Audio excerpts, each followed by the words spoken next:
Tu sais nager? Bien, car tu vas voyager vers l'endroit le plus profond de l'océan Pacifique. Mets tes palmes. Le fond le plus abyssal de la fosse des Mariannes t'attend. Maintenant, entre dans l'eau. Vraiment, allez! Très bien. 30 cm sous l'eau. C'est la profondeur à laquelle tu peux nager sans équipement, comme un masque par exemple. Hé, regarde, ce doit être des touristes. Ou bien des baleines. 3 mètres sous l'eau. C'est un peu plus profond que les piscines publiques ou les plages des États-Unis. Tu peux voir des poissons colorés et même du phytoplancton qui se nourrit des rayons du soleil. 8 mètres de profondeur. C'est à ce niveau que se trouvent les fondations de la ville flottante de Venise, en Italie. Ces bâtisseurs ont posé des colonnes à cette profondeur, sur lesquelles ils ont ensuite construit les maisons et les rues. 10 mètres sous l'eau. Tu commences à ressentir une forte pression. À la surface, tu te trouves sous la pression atmosphérique, 1 kg force par centimètre carré. Mais ici, à 10 mètres, cette pression est doublée. Toutes les poches d'air de ton corps, dont tes poumons ou tes oreilles par exemple, commencent à se comprimer à cause de cette pression, ce qui te met mal à l'aise. Mais ne t'inquiète pas, tes organes sont souples et élastiques. Tu peux continuer à descendre. 12 mètres sous l'eau. Oups, tu commences à manquer d'air. Une personne peut en moyenne retenir sa respiration pendant 30 à 90 secondes. L'impressionnant record actuel est de 24 minutes et 37 secondes. Bon, tu auras besoin d'un équipement de plongée pour continuer ta descente. Et voilà, tu prends de la bouteille, dis donc. Les touristes plongent à cette profondeur pour observer les récifs et les coraux. Tu n'as pas besoin de compétences particulières pour cela, mais tu ne peux pas plonger plus profond sans formation ni permis. 14 mètres de profondeur. Fais attention, des requins nagent par ici à la recherche de nourriture. Parfois, les touristes descendent à cette profondeur dans une cage sécurisée pour voir ces bêtes de près. Il vaut mieux rester à l'écart de ces prédateurs et ne pas attirer leur attention. Assure-toi donc de ne pas porter de bijoux brillants. Les requins adorent ce genre de choses. 19 mètres sous l'eau. À cette profondeur, tu pourrais voir le laboratoire Aquarius Reef Base de Floride. Il s'agit d'un bâtiment entier avec des pièces pour explorer les fonds marins, le tout accessible par une trappe. 32 mètres de profondeur. Tu vois une étrange cloche suspendue à une chaîne. Les gens utilisaient cet objet pour plonger en eau profonde il y a environ 400 ans. Ils descendaient une cloche depuis un bateau au moyen de chaînes avec des plongeurs à l'intérieur. Il y avait assez d'air dans la cloche pour qu'ils puissent respirer. De cette façon, ils pouvaient explorer les navires naufragés et récupérer leurs trésors. 42 mètres. À cette profondeur, tu trouveras une ville entière engloutie dans le lac Qiandao en Chine. Tu peux encore y voir des rues, des maisons et des temples. 100 mètres. Waouh! Tu as failli percuter une énorme baleine bleue. Comment as-tu pu ne pas la voir? Ces animaux qui font la taille de 2 wagons de train plongent généralement à cette profondeur. Chut! Écoutons-les chanter quelques instants. C'est magnifique. Continuons. 200 mètres. C'est là qu'une grande partie de la vie océanique s'arrête. Les rayons du soleil pénètrent à peine plus bas. Au-dessous, il n'y a plus que des poissons très étranges comme cette baudroie que tu vois là. S'ils sont si bizarres d'aspect, c'est parce qu'ils ont dû s'adapter à la haute pression qui règne ici. 214 mètres sous l'eau. Après ça, tu ne verras plus un seul humain sans équipement de plongée. Cet homme détient le titre de l'homme le plus profond du monde, car il est le seul à avoir réussi à atteindre une telle profondeur. La pression de l'eau sur son corps à ce niveau était 20 fois supérieure à celle qu'on trouve à la surface. 300 mètres. C'était quoi ce bruit? Oh là, un sous-marin! C'est la profondeur maximale à laquelle ils peuvent descendre. Certains d'entre eux peuvent atteindre une vitesse de 42 km/h. Fait amusant, une autruche peut courir 2 fois plus vite, mais elle ne sait pas nager. 332 mètres. Tu peux dire au revoir à ce plongeur, tu n'en verras pas au-delà de ce point. Le record du monde a été établi dans la mer Rouge. Il n'a fallu que 12 minutes au plongeur pour atteindre cette profondeur. Mais il lui a fallu 15 heures pour revenir à la surface, afin d'éviter l'accident de décompression. Alors maintenant, tu enfiles ta combinaison de plongée profonde. Elle est complètement étanche et tu ne sentiras pas la pression incroyablement forte de l'eau sur ton corps. 443 mètres. Si tu mettais l'Empire State Building dans l'eau, son extrémité se trouverait ici. Et toute la moquette à l'intérieur serait mouillée. 700 mètres sous l'eau. La pression de l'eau ici est 70 fois plus élevée qu'à la surface. Les parties en plastique souple de ta combinaison ne peuvent pas résister à ce genre de pression. Mais une livraison d'urgence arrive. C'est un submersible de grande profondeur. Maintenant, tu peux continuer à descendre jusqu'au fond. 830 mètres. Ici, tu verrais la pointe du plus haut bâtiment du monde, le Burj Khalifa. Mais qui donc s'amuse à mettre tous ces immeubles dans l'eau ? 1641 mètres. C'est la profondeur de l'un des lacs les plus anciens et les plus profonds du monde, le lac Baïkal. Sa superficie est légèrement supérieure à celle de la Belgique. 2450 mètres. C'est la profondeur record atteinte par la plateforme pétrolière Perdido dans le golfe du Mexique. Et sa partie supérieure émergée, composée de 3 ponts, est presque aussi haute que la tour Eiffel. 3646 mètres. C'est la profondeur moyenne de l'océan Atlantique. Tu peux y voir un énorme tube aussi large que le cou d'une girafe. On dirait qu'il n'a pas de fin. Ce câble reliait l'Europe et l'Amérique du Nord et servait autrefois aux communications télégraphiques. 3750 mètres sous l'eau. Soudain, dans l'obscurité, tu aperçois la silhouette d'un navire. Pas possible, mais c'est le Titanic. La pression intense de l'eau écraserait complètement une personne à cette profondeur. Tu ne peux donc plonger jusqu'au Titanic que dans un sous-marin. 4000 mètres. C'est ici que s'arrête la mine la plus profonde au monde, la mine d'or de Mponeng en Afrique. Mais il existe encore des endroits plus profonds à visiter. Accélère. 6100 mètres.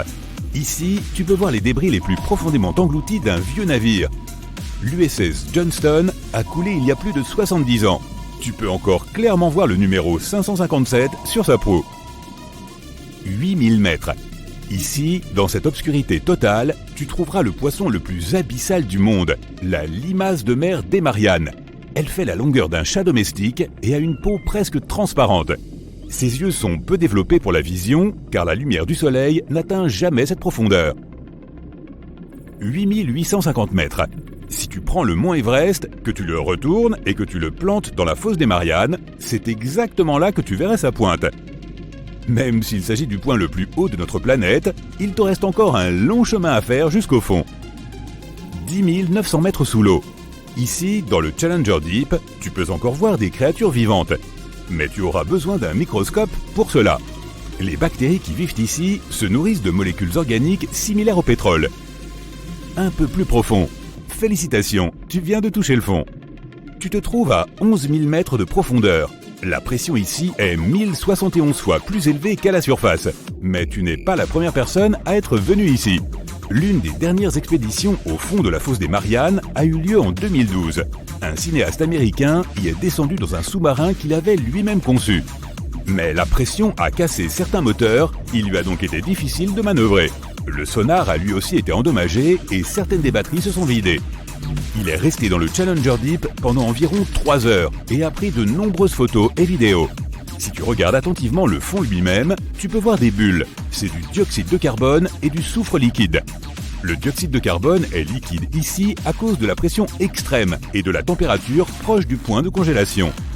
Mais il y a encore de la vie ici, dans ces conditions plus que difficiles. Les 3 micro-organismes les plus courants sont les xénophyophores, les amphipodes et les petits concombres de mer. S'il y en a si peu, c'est qu'il n'y a pas beaucoup de nourriture ici. Généralement, on trouve beaucoup de feuilles de palmier au fond de l'océan. Elles descendent de la surface jusqu'ici. Mais la fosse des Mariannes est à 200 km des îles les plus proches. Donc la seule nourriture qu'on trouve, c'est du vieux plancton et des écailles de poissons provenant des couches supérieures de l'océan. Mais ils doivent parcourir des milliers de mètres avant que les habitants des fonds marins puissent s'en nourrir. Tu voudrais aller encore plus profond à l'intérieur de la croûte terrestre ?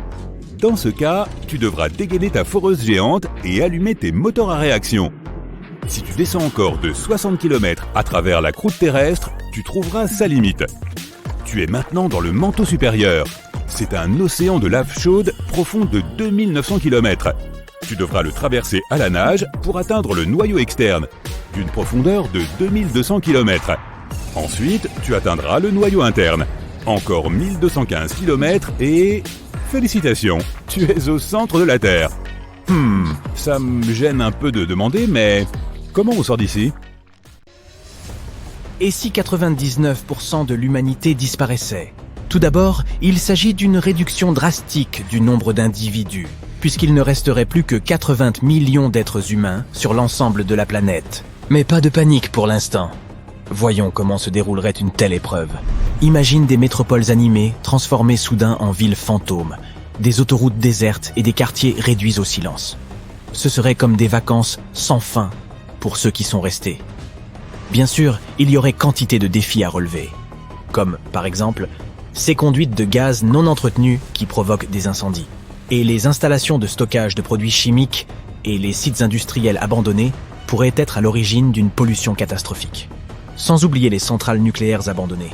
Les animaux sauvages seraient-ils plus libres, et nos pauvres vaches et moutons domestiques auraient bien du mal à survivre seuls dans les climats froids du Nord.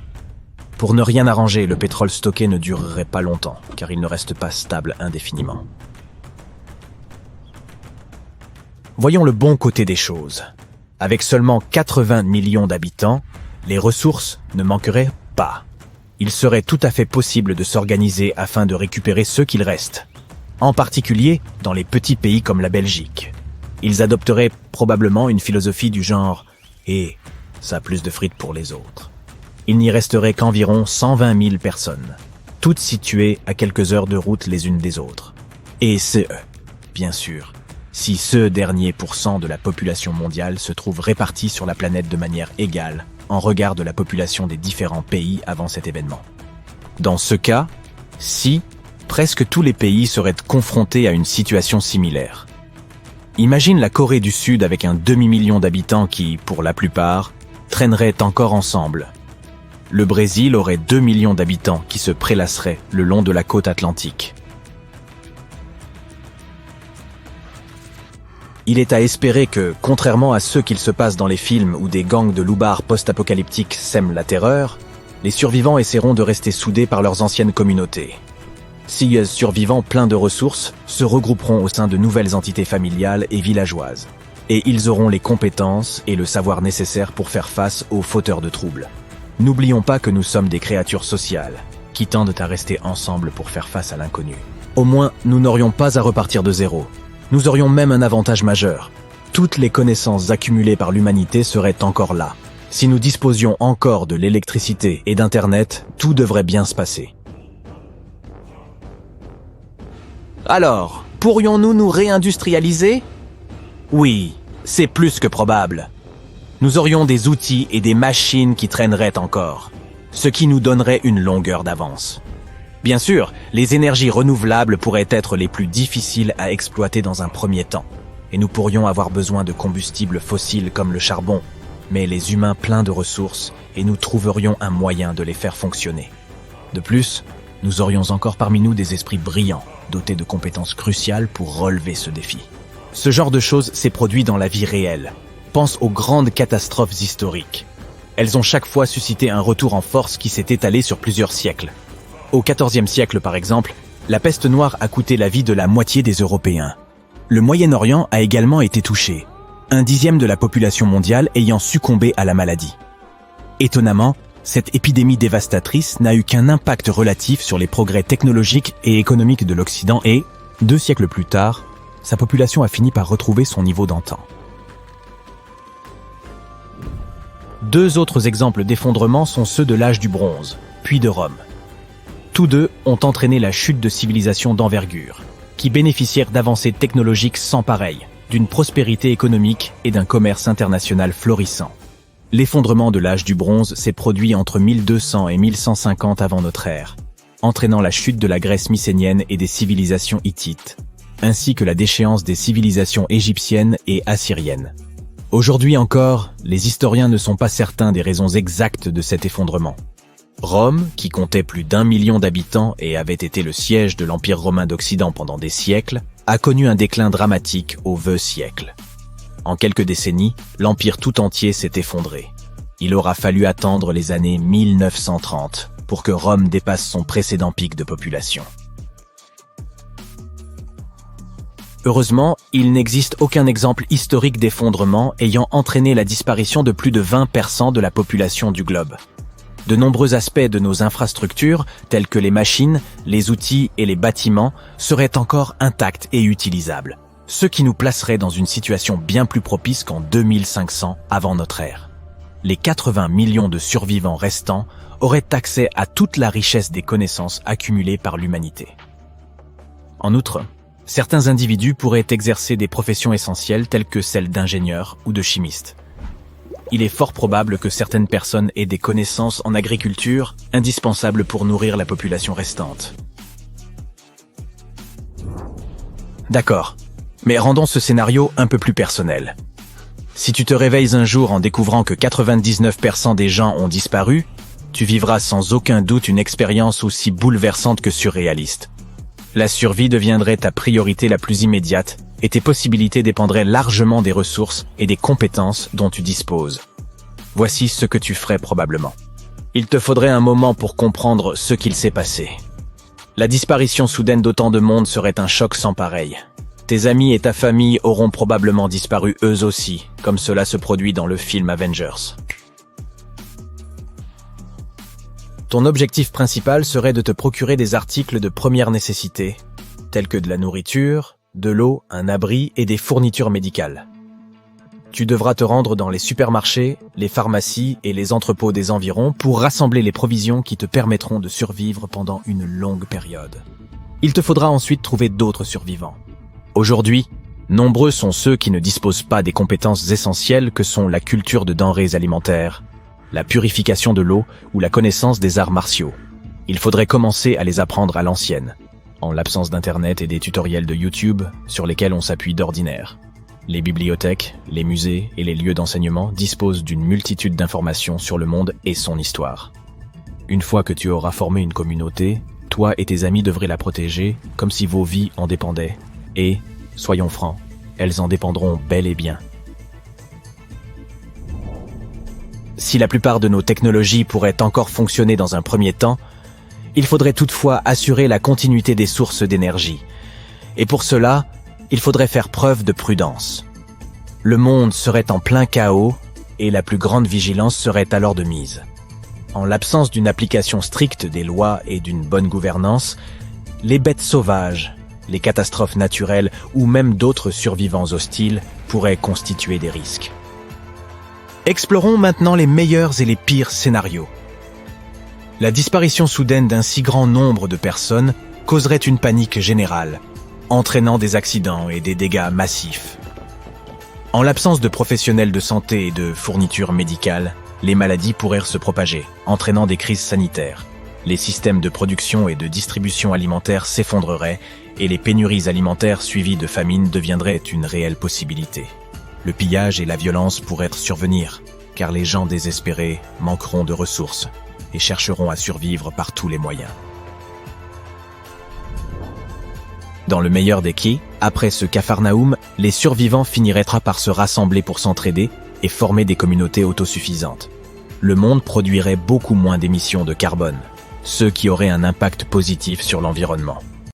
Il n'y a presque aucune similitude entre la Terre et Jupiter. La nôtre est une petite planète toute gentille avec des plantes et des pandas mignons.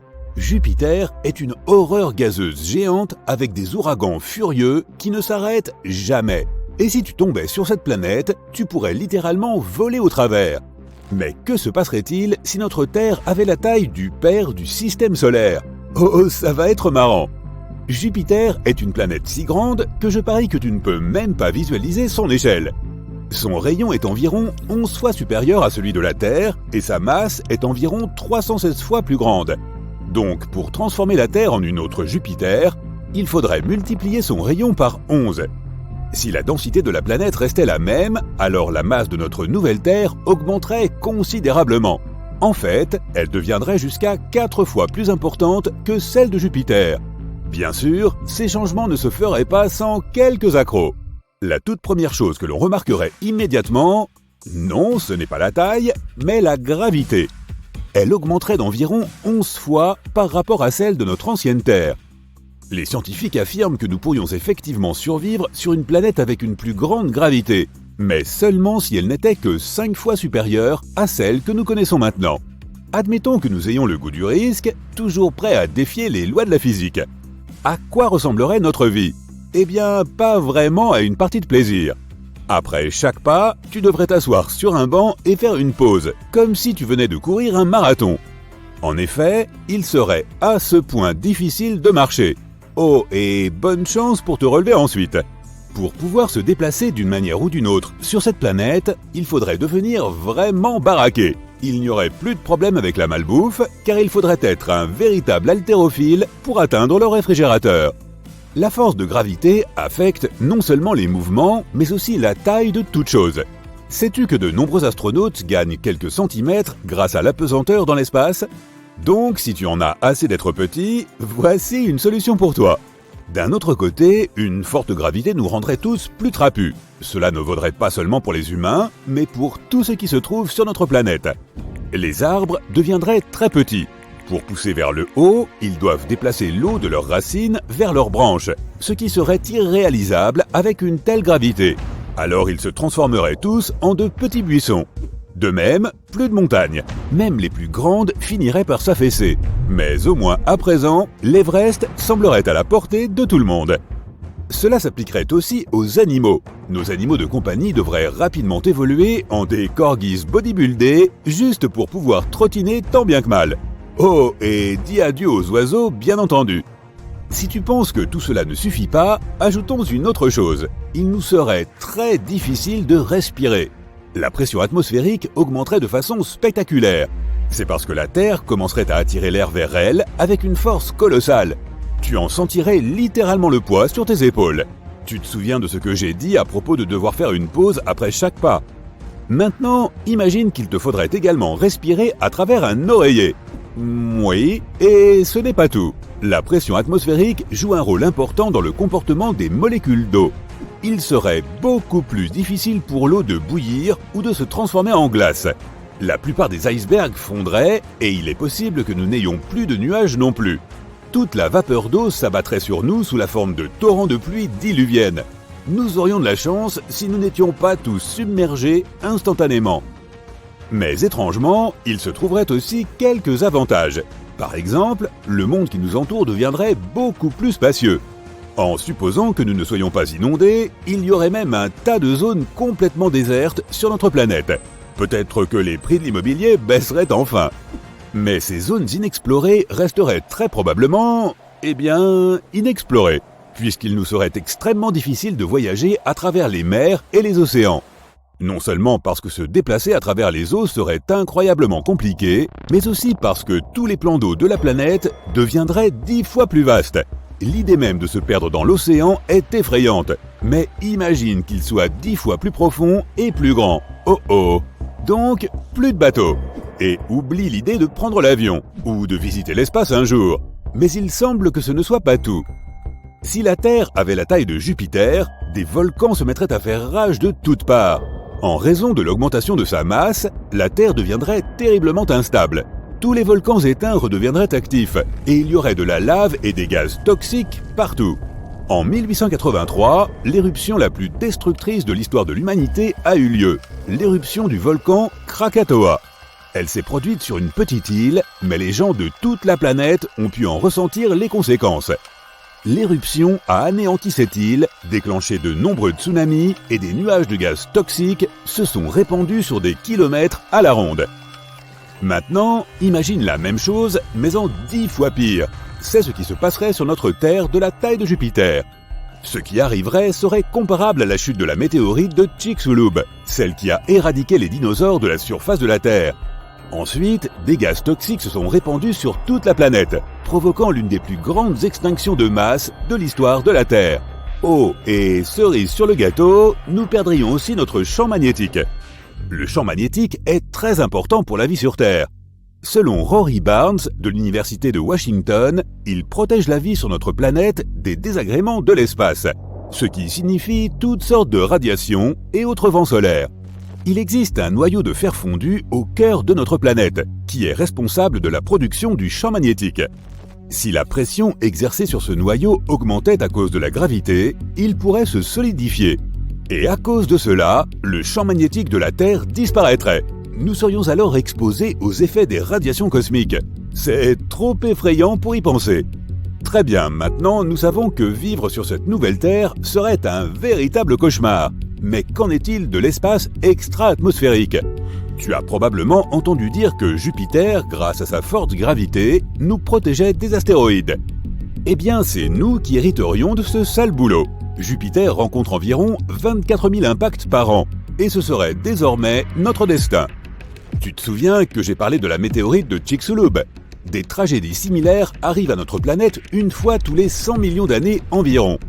Mais si elle acquérait la taille de Jupiter, ces machins nous rendraient visite tous les vendredis soirs. De plus, nous devrions dire bye-bye à notre Lune. Notre satellite naturel est trop proche de nous. Donc, si la Terre grandissait, ce serait une véritable catastrophe. Nous regarderions littéralement la Lune se déchirer dans le ciel. Bien sûr, après cela, tous ces fragments s'écraseraient sur nous. Une théorie affirme qu'il y a des milliards d'années, la Lune s'est pour ainsi dire séparée de la Terre et que ces morceaux se sont rassemblés en une boule. En l'occurrence, ce serait comme regarder sa formation se rembobiner. Et même si la Lune survivait à cela, en restant en quelque sorte dans l'orbite de la Terre, les changements dans nos marées seraient tout de même spectaculaires. Les conséquences de ces altérations seraient absolument imprévisibles, mais il est plus que probable qu'une série de tsunamis en fasse partie. D'un autre côté, nous gagnerions probablement quelques nouvelles lunes. Jupiter en compte jusqu'à 79. Ce serait probablement un spectacle à couper le souffle. Si seulement les nuages de gaz de toutes ces éruptions volcaniques ne bloquaient pas la vue.